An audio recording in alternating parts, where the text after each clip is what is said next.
So if I had one piece of advice for a business owner who's fairly new at it, starting out, is do not hesitate. That is not a luxury. It is an expense that is worth it to have someone who can help you think much more expansively and creatively.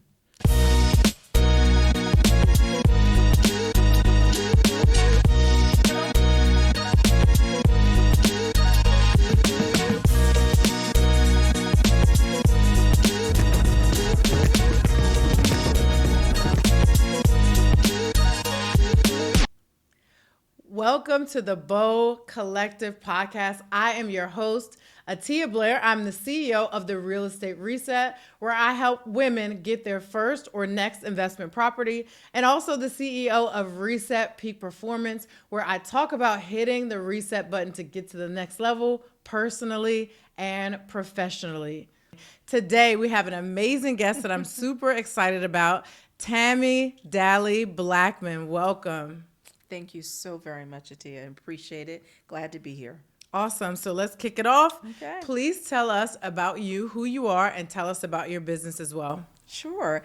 So I'm based in Baltimore, Maryland, where I've been for 7 years. I am born and raised in between North Carolina and New Jersey, and I've lived all over the country, had the good fortune to have so many different opportunities, but really enjoy that now we are headquartered in Baltimore, Maryland, and continue to work nationally. Tammy Dowley Blackman Group is a suite of 3 companies, one which is a traditional management consulting company, another which really focuses in on those who are training and educating Gen Z, which mostly is your higher educational institutions, vocational institutions, and those then who are hiring and who are supervising Gen Z. So it's all about workplace development. And then lastly, Cooper and Lowe, which is a back office support for women entrepreneurs, those who are thinking about women entrepreneurship, those who are thinking about thought leadership. And so though we are not focused solely on women, there tends to be a lot of the people that we end up focusing on and providing services for are women. So we've just been pleased. We're 21 years old. I can't believe it, and excited that we continue to be able to contribute. Wonderful. 21 years in business. Congratulations. Thank you. That is a huge accomplishment. Thank you. Let's talk about wins. Wins of 2025 and how you'll take that vision, growth, and those lessons into 2026. Really excited about it. You know, when we started thinking about 2025, though, 2 years prior, and then planning for 2026 shortly on the heels of that, and I think this is true for most businesses, that you're having to think and forecast much further ahead than maybe traditionally you had to do in the past. And there were a couple of things that were really important as we were heading into 2025 and preparing for 2026. And one of those, in which I'm excited about, was really to think about how I could work more on the business and not in the business. And so this meant having to do some different hiring. This meant having to delegate differently. You know, we're business owners. We're used to doing things, it being close to the vest, but really that understanding that the best business owners really began to understand how to work on the business and not just in the business. So hiring team members, and did that the year or so prior. But again, it really started coming to fruition in 2025, getting our groove, our team, building our leadership team. And so those 2 key new hires were business development and an operations manager. And those have just paid off dividends for us in 2025 and expected to just continue to pay dividends for us in 2026. So key hires would be the biggest. And the lessons from that were really about that I didn't have to do everything. I can do everything. I know how to do it, but you can't if you want to be a business that's thriving, a business that's growing, expanding, that you can't, as the founder and CEO, do everything. So that's the biggest lesson. But, you know, it's one of those where intellectually you understand it, but doing it is something very different. So that was truly what we were planning for in 2025, which was business expansion, meant having to build a team more. And the lesson from that was that that I could do it and that it would pay dividends for us. I'm excited about that.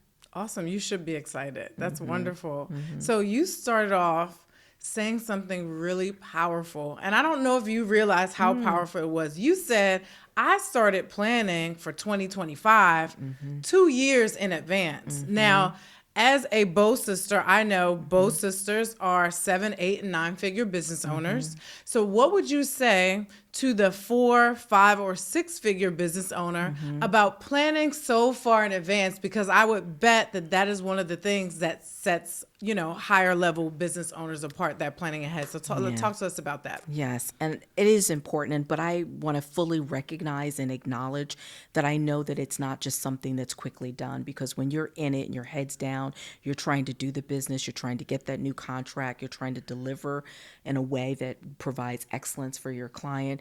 It can feel like all you can do is just have your head down and be in the business. And so I do not take that lightly or dismiss that.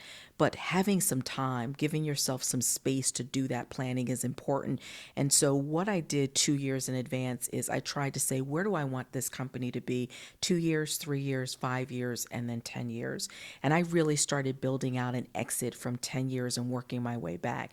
And I think this is a good exercise, whether someone's thinking about exiting or not, but just thinking about that. If I wanted to sell this business, if I wanted to no longer do this work, what would it look like? I still want to own this business, but I'd like others to take it on.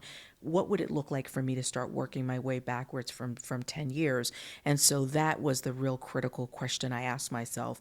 And that really started me to think about what would I have to do in the immediate within about 18 months, 2 years. So that focused on hiring, that focused on, again, really being committed to not just working in the business, but on the business.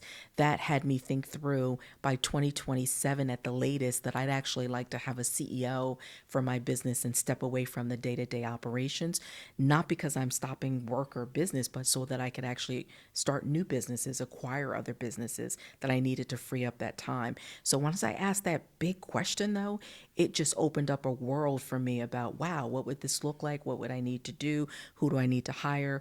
Then how do I build the culture for that team so that they would still do things in a way that matter to me, would still be reflective of me because I still own this company?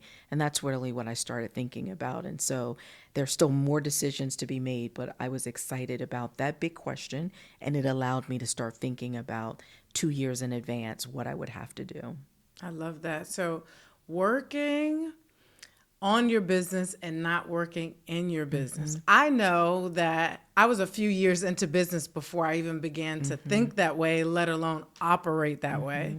So for the woman who's in the trenches in her business, working in the business, still technically trading time for dollars, even though she's no longer on a job, what advice would you give to her to make that transition from working, in the business to working on the business? What does that look like? And it's hard. So thank you for really, again, digging deep on that, because that is not just I flipped a switch and you do that. I've been in business for 21 years and it took me a long time to get to that. So I say a couple of things, though. Again, if they can ask themselves that question about where they're trying to exit, when they'd like to exit and what that might look like, I think they could actually get there faster than I did. When I started my business, it was really meant to be just a lifestyle business. I was just trying to be a mom. I had my only daughter, knew it was going to be my only child, and I had to make a decision and went into business so it could help me be the mom I wanted to be. And so I just had a very different orientation about it. And so it clearly was, I didn't even have language about that it was started as a lifestyle business. I didn't know that. I was just simply trying to say, how do I still do great work with great people, make a good living, but be able to be a mom. Then it was many years I was in the business and realized that there are a whole lot of ways to do this and what might it look like, and I could explore other things. So I think for those women who have the opportunity to explore this sooner than I did, that they should really think about what would it look like to be able to add, even minimally, some people to my team that would allow me to be able to start making some space for myself.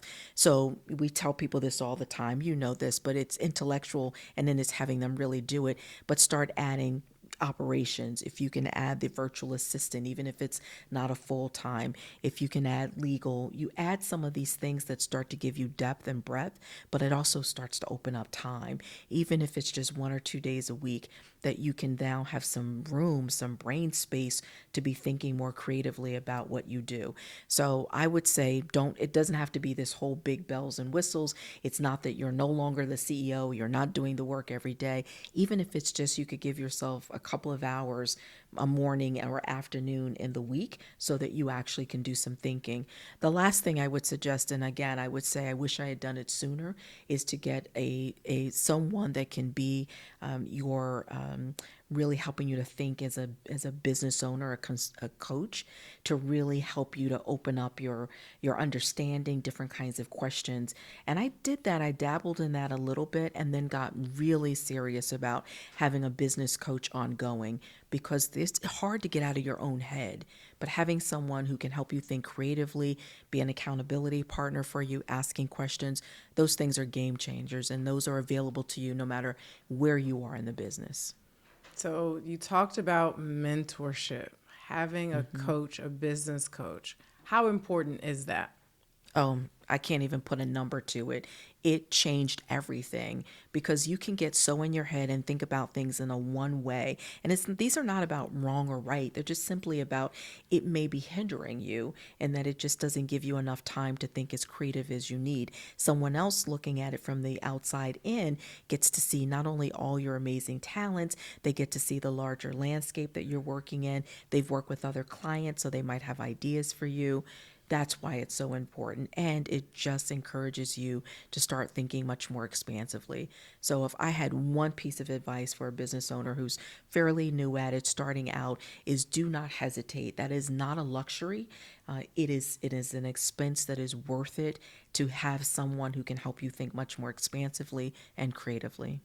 I will second that. I know that my mentor is actually a member of the BOW Collective. That's how I was invited into both in the BOW Collective. That is how I qualified to be in the BOW Collective, by having a mentor who, was at that 6-figure mark and took me there, 7-figure mark and took me there. It really does make all the difference. It does. I know that when I got started and when I made my first investment with a business coach, it was terrifying for me, because no one had ever taught me about investing in myself.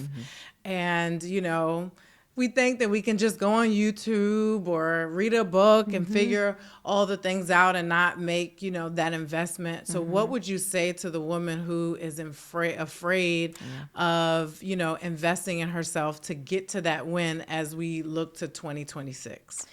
So I would give you a personal experience that exemplifies this.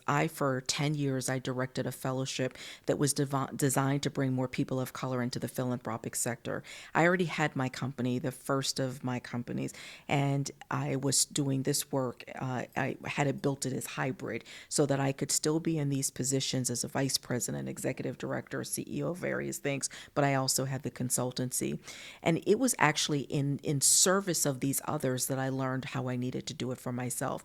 In this instance, this fellowship, we added executive coaching because we were asking people to make such a shift in their mindset around, they were used to being on the side where they were requesting money from foundations. So they ran a nonprofit, they were part of a nonprofit executive team. And now here we were putting them on the side of being in the philanthropic institution where they would help distribute the dollars, millions of dollars. And the realization was that many of them were afraid of that.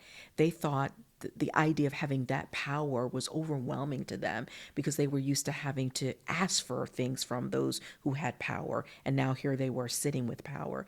And really in that experience, I had to help teach them to unlearn that behavior, that this was not about a negative power dynamic. This was about, they were now in a situation, a position that they could actually do more good because they actually understood what people needed. And that helped them flip the script for themselves in a way that was so different, where here they were coming to this thinking this was something bad, that they now were going to be having power over people. And I said, no, this isn't about you're having power over people. You now have the power to give to people. And that helped really to open up their thinking about this. And we provided executive coaching to help them keep thinking through this process and making decisions about how they could use that power for good. So that lesson of many years ago was what I went back to when I thought to myself, now you have to take your own advice. You now need to have that kind of executive coaching, that kind of brilliance with you, walking beside you, walking behind you, so that you can do your best thinking. So again, I would say to people, please don't hesitate. It is not and I use this word carefully, it is not a luxury. It is an important investment. It is a gift to yourself, but it's so you can do even better at giving all that you know how to others. It is so that you can now give the gifts that are part of you. So don't see it as this luxury. Don't see it as somehow you're taking, you're giving. It is an important investment. Absolutely. So I'd love to hear you just bring that point home by sharing a story with us, with the guests of the BOW Collective podcast, about how mentorship helped you win. Like if you can think of a specific scenario, a specific incident where if you did not have that mentor, if you did not have that advisor, you would have missed out on a major win. I'd actually take you back to when I was starting my career just out of college. There was one person, and so I had these great, and I've always talked about these great examples of entrepreneurship, even though they would have never called themselves entrepreneur. And both my mother, Mary, and a favorite aunt, Aunt Trudy, these women were always doing something and keeping it going. They were just trying to take care of their families, and they were there. They were that core. But actually then as I was coming out of college, took my first job, this is different because it's not family members. This is someone who's professionally now in your orbit. And this woman named Mickey Shepard, who I still give just so much thanks to her and gratitude to her. She's retired now. But this was a person who took me as a 21-year-old and not only invested in me in terms of time and sharing her expertise, but she invested her confidence in me. So she gave me big opportunities as a 21-year-old. I'm writing huge grants for her organization. This is a woman, Attiyah, this is a woman who said, I'm going to get my driver's license. She gives us her sports car for me to go take my driver's test. And I'm saying, why would you do that? And she said, why not? You need to get this done, and I'm going to give this to you. So this is what's important, these kinds of lessons of someone investing confidence in you, and it is paid it forward, and I've tried to give it to other people as well. So I would say, though they're long ago, those are things that have been important to me, that investment, and people have continued to do it throughout as I've owned this business. Wonderful, wonderful. I love that. So we're going to kind of wrap it up and land the plane a bit. And I want to ask you a question. Yeah. I'm actually going to ask you to pick from one of these cards. You're going to either build, bridge, or boost with this last question. So pick a card and tell us which one you got. All righty. Build. Okay, build. So please share with us, what is one foundational lesson that you know will help every woman in business build? I would say that the biggest lesson for me was to not be afraid of what I didn't know. That has helped me to build this business, that I have been willing to ask questions, and I've been willing to ask people to mentor me, even if that meant for a very short period of time or to answer one question. And that built my confidence, but it also allowed for them to build, to give back to me, but to build a bridge to me, because then they realize, whoa, this is someone who really is invested. This is someone who really cares deeply about this. And then they've been willing to help me build over time and allowed me to come back to them over and over for information, questions, advice, investment of all kinds. So that's what I would say has been, don't be afraid to ask the questions. Wonderful. It reminds me of a quote from Dr. King where he said, we don't have to see the entire staircase, just take the first step. I like and we'll that. get there. Yeah. Great I love reminder. That. Wonderful. So you dropped so many amazing gems for us today. I know the viewers are wondering, how do I keep in touch? So please tell us how we can find you online. Yeah, sure. So you can go to the website, Tammy, TAMMYDB.com. All the information about the work that we do across 3 different companies is there. Excited to hear from you, and just so excited to be a part of BOW. And thank you for the conversation. My absolute pleasure. Thank you for being a part of BOW. Sisters like you are the absolute best part of our organization. Thank you. Thank you for joining us for the BOW Collective Podcast.